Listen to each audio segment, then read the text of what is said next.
of fully feathered theropods, dromaeosaurs, microraptors, and velociraptors.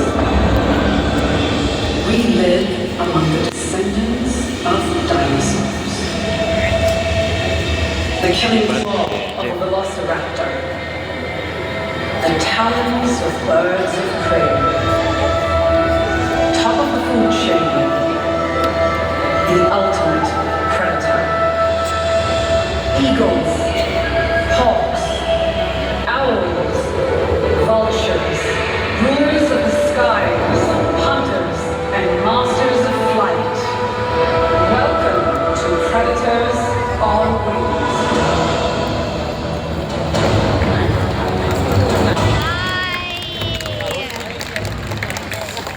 Thank you. Hello and a very good afternoon to you, ladies and gentlemen, boys and girls. How is everyone doing this afternoon? Is it good? Yes! Yeah, great to hear. By the way, my name is Dara and I am a raptor ranger. My colleagues Nabil and I, we are very passionate about understanding and protecting birds of prey. And as raptor rangers, we conduct rescue and release efforts. We also help to take care of the birds here. And today we're going to introduce to you some of our favorite predators on wings. So ladies and gentlemen, boys and girls. Nabil? Yes. Yeah, I do. That's a very familiar call, but where is it coming from? Anybody know? You're going to see where? There? Oh, look at it! Oh! Everyone, listen, our white-bellied sea eagle. Now, white-bellied sea eagles can be found across Southeast Asia, and they're one of the largest birds of prey that you can spot right here in Singapore.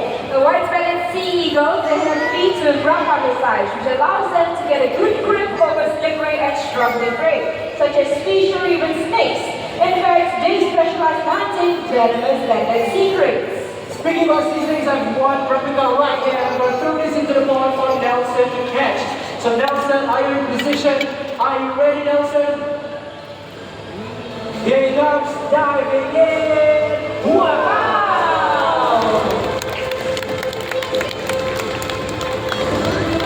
So that was pretty impressive, but a little fast as well. So if you missed that, not to worry, we do have a video. Check this out, everyone.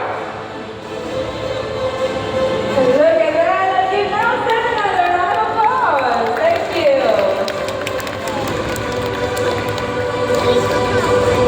That is why, Dara, these birds are one of my favorite birds of prey in Singapore.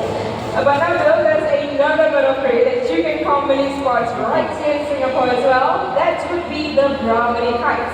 So everyone, let's say hello to Rado. Okay, now watch this. Here it comes. Wow, nice catch. Now Brahminy kites are very agile and maneuverable in flight. So would you like to see him do that one more time? Okay, Rado, are you ready? So keep your eyes on him. And fantastic! Brahminy kites, they are medium-sized raptors, but don't let their size fool you, because they are able to steal a prey from a bird as big as Nelson, our white-bellied sea eagle. In fact, as you're walking around our parks in Mandai, do remember to look up, because you might be lucky enough to spot yourselves some wild white-bellied sea eagles or even wild brownie kites flying around. And this on the screen is what it looks like soaring high up in the skies. The one on your left would be the white-bellied sea eagle, and your right, the brownie kite. Do you know what? It's easy to spot the differences between these two birds. The size is their obvious difference. There's also their coloration and the shape of their wings. For the white-bellied sea eagle, when they're flying, they have a V-shaped wing and a wedge-shaped tail. As for the brownie kites, they are brownish in color. They have M-shaped wings with a U-shaped tail. Ladies and gentlemen, each year 2 million raptors migrate during the winter from their breeding grounds in Europe and Asia, flying to as far as Africa. And this is a perilous journey, and thousands never make it to their destination.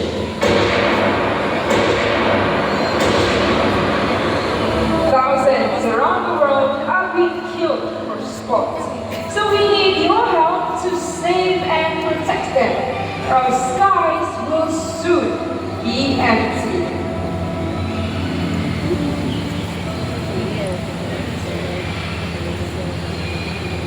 But who finally has decided to head back home. Let's give him a round of applause, everyone, our Brahmini kite. And indeed, birds of prey, they are vital to the health of our planet. They help to remove all sick animals and even get rid of pests. And one bird in particular helps us very well with pest control. And that bird is none other than the owl.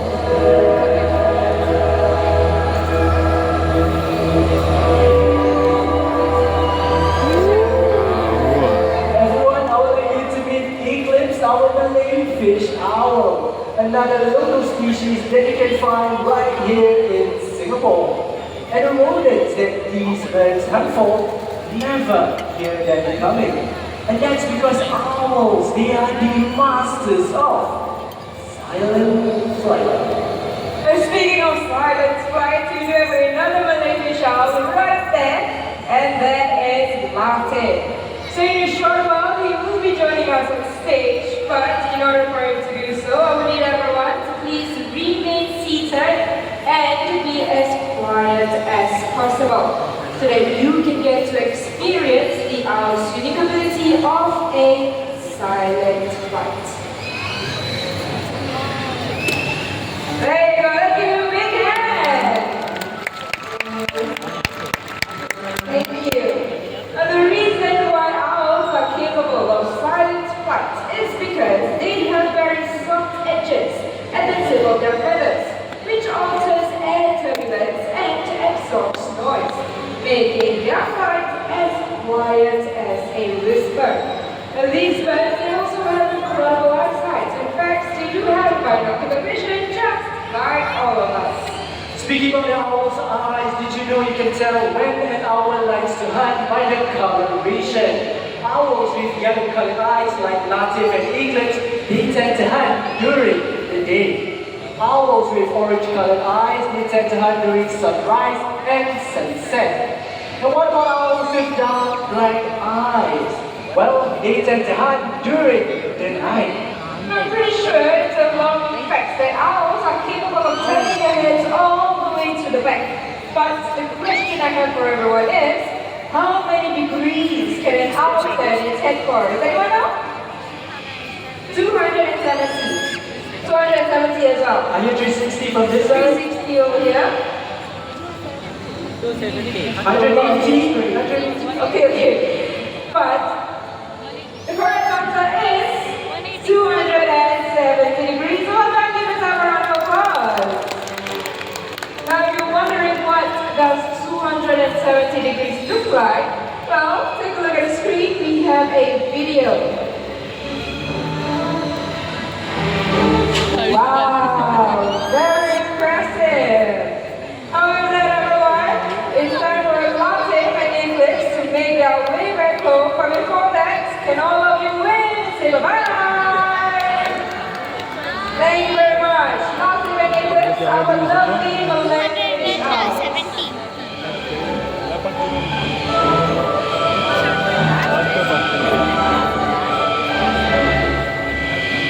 You just met some of our favorite bird of prey from Asia. Right now, we're headed west to the Americas to meet more charismatic raptors. First up, let's welcome Susie, our American bald eagle.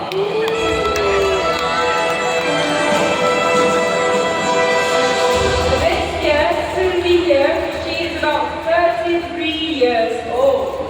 Now, she has been with us for more than 27 years. She's retired but is a much-loved member of our mandai family. And zoos and bird parks just like this one, animals they tend to live a lot longer than they usually would in the wild, which means that they do have to retire after working for so many years. And if you're wondering where do our retired raptors go to, well, this is our lush and shaded raptor retirement aviary. So this is where you can see many different species of our retired raptors coexisting together. And retired birds, they also need medical care. And up on the screen, you are going to see Susie. And she is receiving some eye drops. And this is to help her with the cataract on her left eye. Up next, we have Ethan, our senior Brahmani kite, a star from our previous bird park. Ethan currently needs to be hand-fed daily due to being partially blind. However, everyone, retirees, they do love to stay active and stimulated. So that is why we have Susie out here to see all of you. But you know what, Daria? I think it's time for Susie to head back home to her team of medical vets and trainers. Let's give it up for Susie, everyone, our American bald eagle. Thank you. Now when you think of birds of prey, you often think that they like to spend most of their time high up in the air, searching or hunting for food. But our next bird of prey joining us is also known to spend most of his time on the forest ground foraging for food. As you can see now, Bill is busy setting up the stage for our next predator. And this bird, he looks like a falcon with sharp beak and talons, but he behaves like a vulture and will sometimes feed on carrion. So coming from South and Central America, let's welcome Raul, our southern president Carcar. Good afternoon, Raul. This is an unusual bird of prey. It prefers using its long legs and flat paws to forage the forest ground skillfully.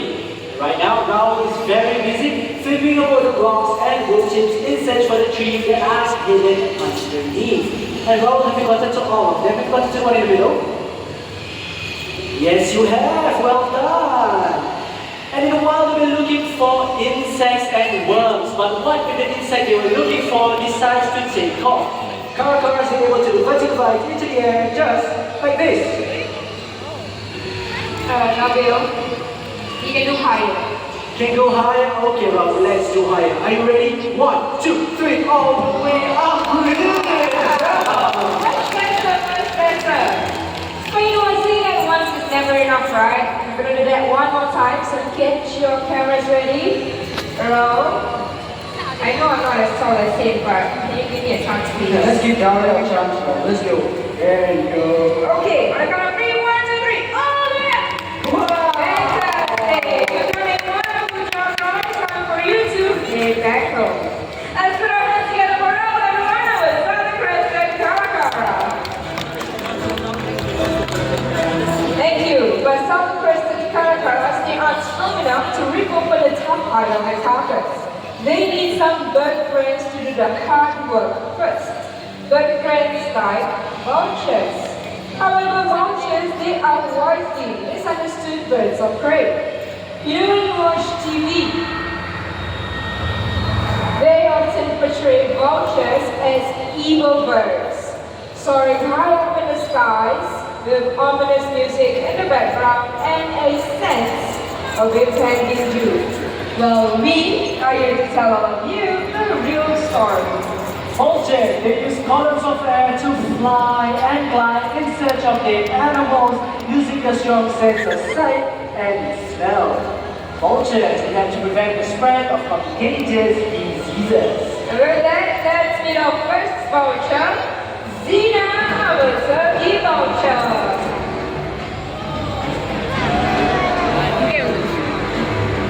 The turkey vultures, they can be found in the Americas, and they're one of the few with a finely tuned sense of smell. Turkey vultures are the first ones onto the scene, and other bigger vultures will follow suit to help rip open the top eye of the dead animal. Another fun fact about turkey vultures is that they have really acidic stomach acids. Their stomach acid is as acidic as strawberries, which is almost 0 pH level, and this actually helps them to digest carrion pretty well. But Zina has done a lovely performance out here. Time for her to head back to her trainer. You know what, everyone? Let's give Zina a big round of applause. Thank you.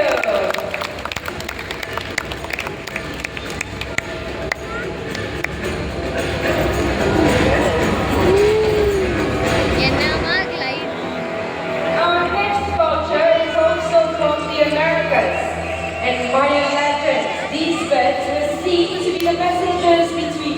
humans and gods. And in that the title came. These vultures are the only species of vultures with multicolored heads and light-piercing eyes. And right now, joining us on stage with our senior trainer, Mando, will be working very closely with our next bird. And you might be wondering what is he holding on to, and this is a target stick, a tool used by animal trainers to help guide and direct the birds to positions that we want them to be. And it looks like Mando is all set and ready, Daria. So introducing to you, Group Compass, our magnificent king vulture.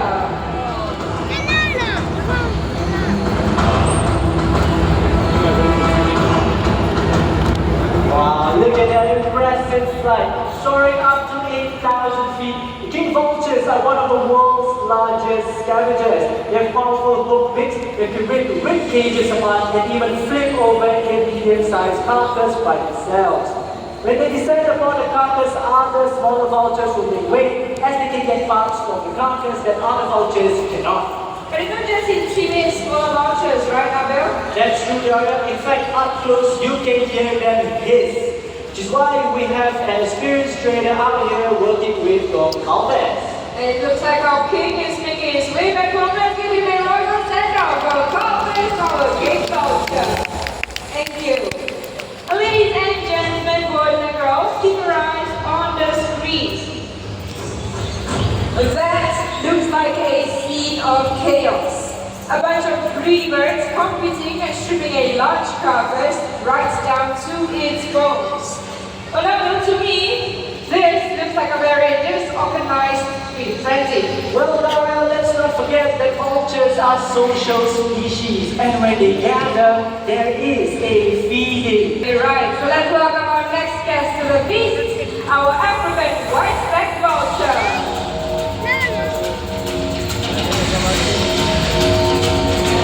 These are the little wings who will eat the flesh and organs of a carcass. Once the carcass is found, they will wait nearby before beginning to feed. But once they get going, about 100 birds will gather for a meal and strip a large carcass right down to its bones in less than 20 minutes. Once widely found across Africa, these birds, they are now critically endangered. On to the next course of the meal, which will be the hide and ligament of the dead animal, and our Singaporean vulture. They're heavyweight from Europe. Well, Singaporean vultures, they are solitary species, except for when they're mating or have chicks.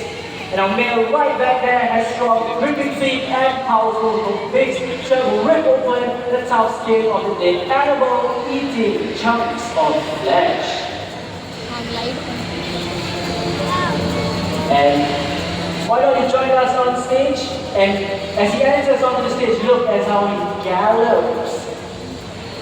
Very intimidating walk from our Singaporean vulture, isn't it, Daria? That's right, Abel. Well, we do have two more scavengers to join us on stage. So hold on to your seats, everyone. Let's welcome our mariner storks.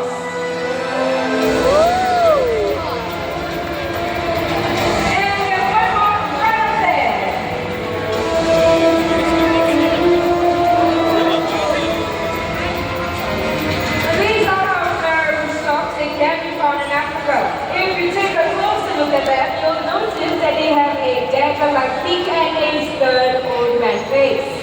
Although they're not vultures, they cooperate and coexist with other vultures. Did you know that in Africa, 11 species of vultures clean up to 70% of the continent's carriers?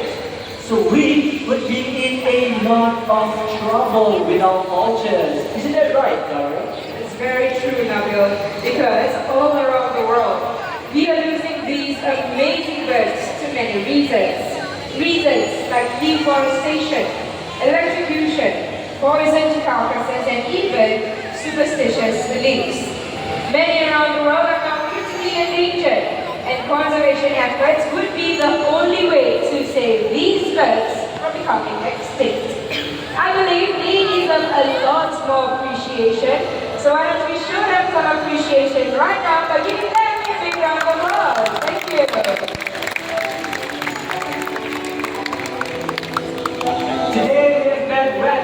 and scavengers, these kings of the skies and walkers of our earth. They're a part of our ecosystem, a part of our planet. And if we were to lose them, we would be losing a part of our family. And having said that, let's all learn to live in harmony with all predators on wings.